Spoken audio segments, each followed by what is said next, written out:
Halo guys, welcome back to my channel. Oke, kembali lagi bersama gua Anjik TV, dan di video kali ini gua akan membuat tentang tips and trik cara menjadi selebgram pemula. Nah, di samping gua sekarang udah ada Agung Fem. Nah, di sini dia bakalan menjelasin bantu teman-teman yang ingin menjadi selebgram pemula. Oke, Agungnya. Oke, di sini gua bakalan nge-review si Agung. Kok aku di-review sih? Ditanya-tanya, jadi biar teman-teman itu pada paham gimana sih caranya biar jadi selebgram itu dengan mudah. Oke.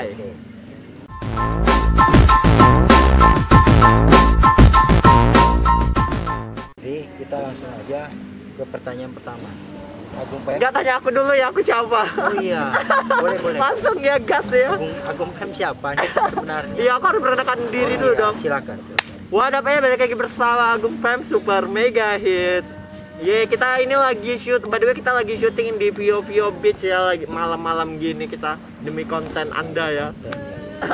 Jam setengah 2 malam. Iya. Jadi kayak ini mau temanya tentang apa nih, Bang? Tentang Biasa kontennya tentang prank, ini mau tentang apa? Oh, jadi konten ini nggak cuma sekedar prank global. Jadi ada sedikit edukasi dan sedikit hiburan. Oh gitu. Jadi ini lebih ke edukasinya ya. Edukasinya. Oke, kayak ini mau bahas tentang apa nih? Kenapa aku diundang, asik? Cara Kita mau bahas menjadi apa? selebgram pemula. Oke, cara menjadi selebgram pemula ya. Oke, mungkin emang sekarang semua orang kayak lebih pengen banget jadi selebgram kali ya. Tapi aku jelaskan dulu sih sebenarnya selebgram itu apa, influencer itu apa, dan sekarang itu ada namanya Key of Leader, call, panggilannya call. Nah, kalau menurut aku sih gini Bang, kita followers di atas 1000 atau 2000, 3000, maksudnya dia punya followers udah banyak aja, maksudnya nggak harus ratusan ribu atau berapa, itu dia udah bisa jadi influencer pemula. Udah bisa influencer itu namanya influencer. Nah, dibilang ini kan selebgram pemula. Nah, yang namanya selebgram itu biasanya dia udah seleb kan, udah di atas 100k biasanya sih. Followersnya kan udah 1 juta, udah ini bisa dia dibilang selebgram seperti itu. Jadi biasa selebgram juga biasanya dia itu udah punya apa ya istilahnya, udah punya influence yang sangat besar, makanya namanya selebgram. Kalau kita yang kecil-kecil ini namanya key of leader, influencer kayak gitu. Oh, jadi biar teman-teman nggak salah artikan ya, mana selebgram, mana influencer. Jadi udah tahu nih kan tentang apa itu influencer, apa itu selebgram, apa itu key of leader. Jadi kita semua ini bisa jadi influencer. Jadi nggak usah worry, nggak usah ini. Gue ini gimana sih cara jadi selebgram, gimana sih cara jadi influencer gitu. Jadi semua orang bisa jadi influencer. Semua orang bisa. Yes. Ada lagi pertanyaan? Oke, kita langsung ke pertanyaan kedua. Haruskah memiliki followers banyak untuk menjadi seorang selebgram? Oke, tadi itu udah terjawab ya di udah terjawab di pertanyaan pertama tadi. Harus punya banyak nggak harus banyak. Iya, kalau jadi selebgram memang harus punya banyak followers, tapi untuk jadi influencer itu nggak butuh banyak followers. Yang penting kamu itu udah bisa menginfluence pengikut kamu gitu sih. Simpel ya. Simpel. Oke, kita langsung ke pertanyaan ketiga. Butuh kepercayaan tinggi kah dari segi karakter? Yes, butuh kepercayaan tinggi. Kita butuh branding, kita butuh jadi di sosok yang beda sih ya, sosok yang beda. Branding sendiri gitu ya? Iya, biar nggak sama kayak yang lain, iya kan? Oh, maksudnya kayak biar kita dilirik, kayak Keanu itu dilirik karena apa sih? Si Fadil Jaidi itu dilirik karena apa sih? Kayak gitu kan? Jadi kita tuh harus beda biar kita dilirik. Intinya itu sih kalau aku. Berarti butuh branding lah ya. Iya, butuh identitas. Lo itu siapa? Lo itu mau jadi apa gitu. Dan identitas aku adalah Super Mega Hits. Oke. Kita langsung ke pertanyaan keempat. Oke. Cara mendapatkan job atau endorse bagi seorang pemula. Bagi pemula. Gimana caranya? Oh gini. Kita belajar dulu mempromosikan usaha teman-teman kita. Kita bantu dulu kan biasanya teman-teman kita jualan apa gitu. Misalnya dia punya oil shop, dia punya jualan makanan. Itu sebenarnya job pemula kan bisa dibilang. Nanti kalau kita reviewnya bagus, kita bisa ngajak followers kita untuk beli makanan itu otomatis nanti pasti teman kita kayak, Gung ini ada uang jajannya, uang bensin gitu-gitu. Karena itu udah termasuk dapat job pemula nggak sih? Ya nggak? Kayak gitu. Dengan contoh mempromosikan produk teman. Benar, usaha teman, usaha sendiri mungkin juga punya usaha. Jadi ya nggak harus yang gimana-gimana sih, usaha teman bisa kita bantu. Dan intinya bantu aja dulu sih. Jangan ngarepin income dulu. Iya, karena ya semuanya itu prosesnya dari nol kan. Iya. Oke, kita langsung ke pertanyaan kelima. Risiko apa sih yang berani diambil bagi seorang selebgram pemula? Risiko apa yang berani? Risikonya ya pasti pertama itu dihujat netizen kan. Kalau kita berbuat salah, kalau kita aneh, kalau kita hujatan itu pasti ada sih kan. Karena aku awal muncul juga bang, udah langsung pernah dihujat, dihina. Itu aku pernah nangis, pernah sedih juga. Jadi aku nyampein ke teman-teman aku, dan teman-teman aku tuh kayak nguatin aku kan. Jadi kayak sekarang sih aku ada di posisi dimana aku nggak dengerin kata mereka, kata-kata netizen, kata-kata haters yang jahat sama kita ya. Karena intinya mereka itu sebenarnya ngomong kayak gitu karena mereka iri ada di posisi kita kayak gitu kan. Berarti dulu pernah sempat awal-awal iya, awal-awal itu ngedown banget sih, kayak dibilang, Gung gaya lo kok gitu-gitu aja sih, Gung kok lu nggak ini, kok lu nggak itu gitu-gitu kan. Pasti netizen itu udah langsung ngejudge kita kan. Berarti memang harus mental, harus kuat baja kalau mau jadi selebgram, itu sih intinya. Kalau nggak kuat mental ya udah jadi pekerja kantoran aja. Di kantor aja juga dimarah-marahin kan. Iya. Harus kuat mental juga kan sama atasan kan. Kayak gitu. Benar. Oke, kita langsung ke pertanyaan ke-6. Oke. Endorsement apa sih yang dijanjikan ke konsumen jika insight atau apa yang diharapkan oleh konsumen itu tidak tercapai? Oh gitu. Jadi gini sih, kita tuh dari awal mungkin tugasnya influencer adalah membantu mempromosikan, membantu memperkenalkan produk mereka gitu kan, membantu apa sih istilahnya, tanda kutip memperkenalkan produk ya gitu, seperti itu. Jadi kita bukan menjual sih. Jadi sebenarnya dari awal kita itu kontra ataupun bilang ke klien kita, ke yang mau endorse kita bilang dari awal kita ini mungkin membantu memperkenalkan kan. Jadi kita nggak menjanjikan juga produk mereka kejual segini, jangan pernah gitu sih. Jadi tapi biasanya kalau udah endorsement ini mereka udah langsung nanya, gimana ya bang bilangnya, udah tahu lah maksudnya, oh kalau endorse sama dia nih lumayan bagus hasilnya gitu-gitu. Tapi minimal kita itu gimana cara kita untuk mempromosikan usaha mereka biar dilirik kan sama masyarakat, kayak gitu sih kan. Berarti tanda kutip mempromosikan bukan menjual. Iya, bukan menjual, menjanjikan, itu jangan sih. Jadi dari awal udah kontraknya, kalaupun buat kontrak ataupun ada tanda tangan ataupun ada kedua belah pihak ya harus jangan pernah berjanji ataupun jangan pernah, karena itu nanti jatuhnya jadi masalah kan kalau nggak sesuai. Nggak sesuai ya kan, sesuai permintaan klien pasti dia bilang balikin duit gue udah bayar mahal lo. Iya. Kayak gitu nggak sih bang? Bener. Iya kan, jadi jangan pernah janjiin deh. Oke, kita langsung ke pertanyaan ke-7. Income bagi seorang selebgram pemula berapa sih? Income bagi selebgram pemula, jadi maksudnya nih kayak mana nih, income aku dulu atau income yang harus didapat selebgram pemula atau gimana?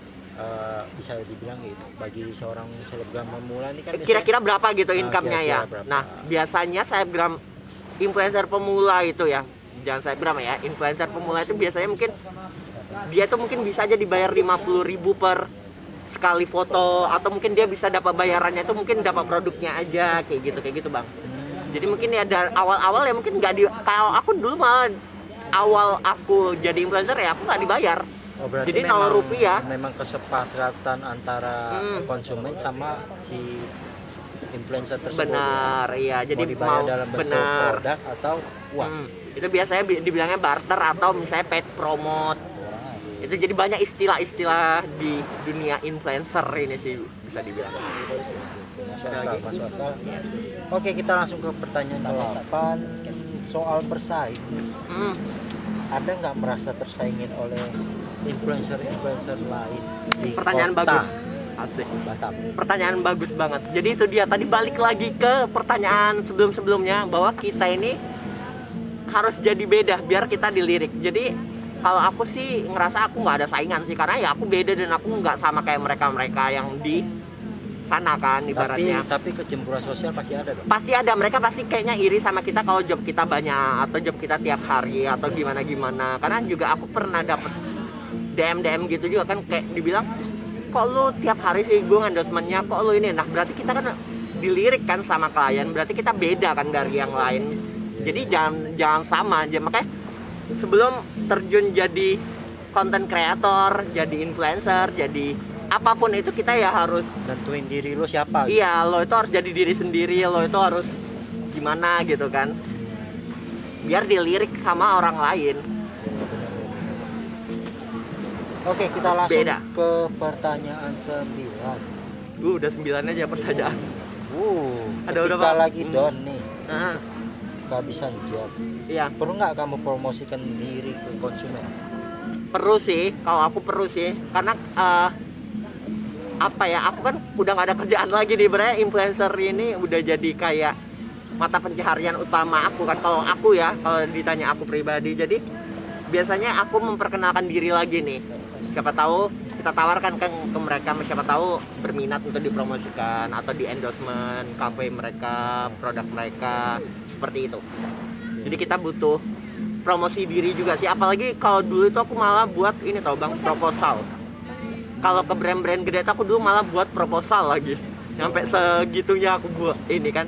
Karena kita sebenarnya hasilnya nanti dapatnya sekarang ini, aku udah ngejalanin 1 tahun bener-bener masuk di dunia ini, dan alhamdulillah sih, maksudnya gajinya udah setara aku kemarin kerja di bank sebelumnya kayak gitu. Berarti ya memang wajib harus promosikan diri ya. Benar ya, kita memperkenalkan dan ya itu. Oke, kita langsung ke pertanyaan 10. Udah 10 aja. Sedih dan senang ketika berhasil menjadi seorang tanda kutip influencer. Apa? Sedih dan senang ya. Sedihnya sih gini sih, kalau kita tiap makan kita harus difoto dulu kan, harus dibuat konten dulu, dan makanan itu kadang udah dingin, udah udah ngembang, udah apa, dan itu baru kita makan. Jadi kita sebenarnya sedihnya itu kadang emang kalau apalagi kalau yang food influencer yang bidang food vlogger ya, yang kayak review makanan atau apa, itu kerasa banget sama aku juga kan, aku nge-review kafe-kafe nih kan. Jadi kita biasanya makanan-makanan yang hot plate atau gimana ya, makanan-makanan yang mudah ngembang kayak mie gitu kan, demi konten yang maksimal kadang kita fotonya berjam-jam baru bisa dinikmatin kan. Jadi sedihnya itu kita harus, ibaratnya sih dibilangnya kadang diejek juga sama teman-teman kan, lu seleb banget sih, makan atau minum harus difoto dulu gini-gini ya, karena itu kerjaan kita kan, kita mau promosikan makan minuman tersebut. Jadi itu sedihnya sih. Senangnya adalah itu tadi, kita makan enak, kita liburan enak, kita ketemu orang-orang baru terus, belajar hal-hal baru terus, dan banyak sih di dunia entertainment ini, jadinya kita ketemu banyak semua link, dan itu sebenarnya bagus kan untuk diri kita ke depannya gitu. Ada sedih dan senangnya ya. Jadi memang ada sedih dan Senangnya benar. Oke, kita langsung ke pertanyaan 12. Yes. Agung Prem. Mega Super Hits itu julukan dari mana sih? Super Mega Hits, jangan kebalik-balik. Oh iya, Super Mega Hits. Iya, jadi itu Julukan dari mana? jadi itu sebenarnya idenya itu tahun kemarin kan, 2020. Jadi ini kan aku baru-baru muncul nih bang, baru-baru muncul jadi influencer kan. Terus itu dia tadi branding kan, gimana caranya biar aku dilirik nih sama orang lain, gimana caranya biar mereka kenalin aku tuh harus jadi apa, aku tuh harus gimana. Nah aku tiba-tiba kan ada aku ini influencer aku dulu ya, abang harus tanya influencer aku ini siapa. Raffi Nagita, Ivan Gunawan. Ada dong termotivasi kan. Benar, iya kita harus kayak mereka kan, harus kayak mereka. Jadi emang awal mulanya aku jadi influencer juga aku nengok-nengok mereka enak ya, kok dikirimin makanan terus, kok jalan-jalan terus tanpa ngeluarin uang dari kantong mereka kan. Itulah motivasi aku pertama kali. Jadi tiba-tiba kan tadi aku sebutkan kan salah satu influencer aku Ivan Gunawan. Jadi kan sebutannya kan super mega bintang kan. Nah, jadi ya kenapa aku nggak hit super mega hit? Jadi itu kecetus aja sih tiba-tiba 2021 aku harus jadi super mega hit, dan alhamdulillahnya di tahun ini aku benar-benar terberkati banget sih. Maksudnya Allah itu ngabulin doa-doa aku juga Bang. Jadi kayak sekarang ini kita lagi di Pantai Vio-Vio dan aku alhamdulillah ditunjuk jadi brand ambassadornya. Jadi aku bisa kerja di sini dengan apa ya? Itu tadi dengan branding aku, mereka nengok aku beda nih, aneh nih anak kan. Angkat dia jadi ini. Jadi orang kan sekarang nengoknya bukan berdasarkan dia cantik atau lookingnya aja kan, tapi dia punya skill apa, dia punya apa sih istilahnya, dia punya kemampuan apa sih yang beda dari orang lain, yang orang lain itu nggak punya kan, kayak gitu sih. Jadi aku pede-pede aja sekarang. Berarti terbentuk itu dari diri sendiri lah ya. Yes, itu tercipta brand itu sendiri. Jadi akhirnya aku sekarang udah image aku udah jadi super mega hit Batam, Indonesia dan dunia. Berarti iya. Oke, pertanyaan terakhir nih. Oke, the last question. Tips dari Agung Pem. Yes. Kepada teman-teman yang ingin menjadi bahkan ngebet nih. Jadi influencer ya. Kutip influencer. Apa sih? Jadi diri sendiri, jangan fake, jangan munak. Terus pede sama diri sendiri, maksudnya kayak ya udah keluarin aja semua kemampuan atau bakat. Kita ini nggak ada gini sih maksudnya. Sekarang banyak juga yang terkenal di TikTok, di Instagram, di YouTube, itu tuh nggak harus good looking kan. Yang penting dia kreatif, dia jadi diri sendiri, itu dia bisa terkenal kan. Jadi aku lihatnya sekarang di era pandemi ini, di tahun 2021 ini semua orang bisa jadi influencer, semua orang bisa jadi terkenal kayak gitu. Yang penting dia harus jadi diri sendiri, dia beda, dia jangan fake, jangan apa ya istilahnya, dan jangan sombong juga sih ya, jangan star syndrome. Jadi aku juga ya berharap sih semoga jangan nyampe kayak gitu, jangan sombong, jangan, tetap rendah hati, tetap tahu dulu itu kita dibantu siapa sih awal-awal karir kayak gitu. Intinya jangan lupa lah ya. Jangan lupa iya. Jadi semua orang bisa jadi influencer. Oke, teman-teman, mungkin ya pertanyaannya udah sampai di situ ya. Ya, cepet kali. Gimana lagi? Ya semoga apa yang dijelaskan oleh Agung Peng bisa membantu Motivasi kalian, lah motivasi ya. kalian. Jadi buat Agung, thanks banget untuk malam ini.